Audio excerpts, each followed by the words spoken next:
Kathryn Oliver.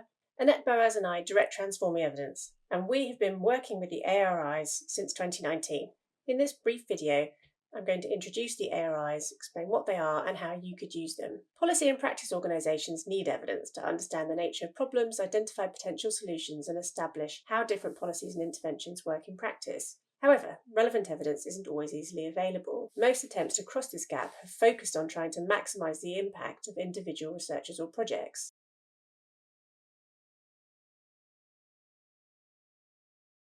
In the UK, a different approach is now being taken. Since 2017, all government departments and agencies have regularly published their knowledge needs, now known as Areas of Research Interest, or ARIs. By making their knowledge gaps clear, policy and practice organisations make it easier for researchers and funders to work on relevant topics.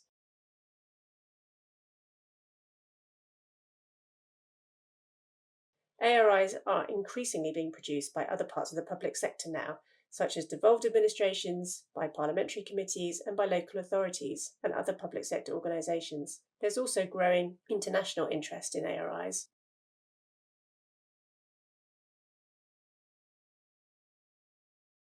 ARI processes do vary, but there are usually some common steps. Identifying a lead sponsor within the organisation helps to embed the ARIs in organisational processes, such as budgetary cycles. This is really important as it helps keep the ARIs close to policy and practice priorities. Knowledge needs can then be solicited from policy and practice teams to come up with a long list, which needs to be prioritised into a short list. This is where it can be really helpful to engage with stakeholders like researchers, intermediaries, or funders. They can help identify places where there's already a substantial evidence base or some ongoing work. This helps whittle the final ARI list down, as well as raising awareness of the forthcoming ARIs, so researchers and funders are ready to respond.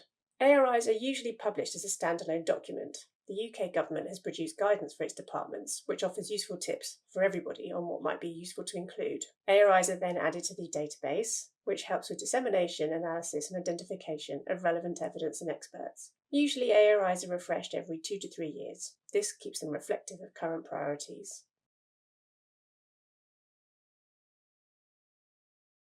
Policy and practice organisations use ARIs in different ways depending on their need and local context. Their main use has been to provide really useful steers to help researchers, funders and intermediaries produce relevant research, as well as plan useful knowledge mobilisation activities like roundtables, fellowship exchanges and so on. However, they also play an important strategic role internally within policy and practice organisations. They help them to articulate clear research and engagement strategies, improve the evidence use culture, communicate with other parts of the public sector, and identify opportunities for collaboration and learning.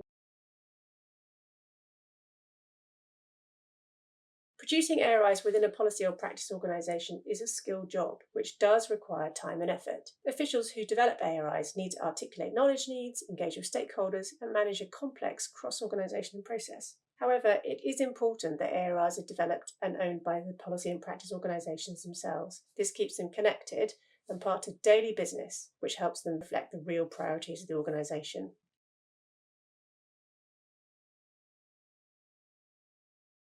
Analysis of ARIs helps us to identify useful next steps once they've been published. The vast majority of ARIs can be addressed with existing knowledge, so there are huge opportunities for knowledge exchange and evidence synthesis to play a role. In many cases, policy and practice organisations find that they share interests with others, which offers opportunities for collaboration or learning across the public sector. Analysis of ARIs can also tell us where new research might be needed, where there's a genuine evidence gap and new funding might be required. Having this data in the public domain helps us all to have a better understanding of what research is being done, what's needed, and where more investment and work might be required.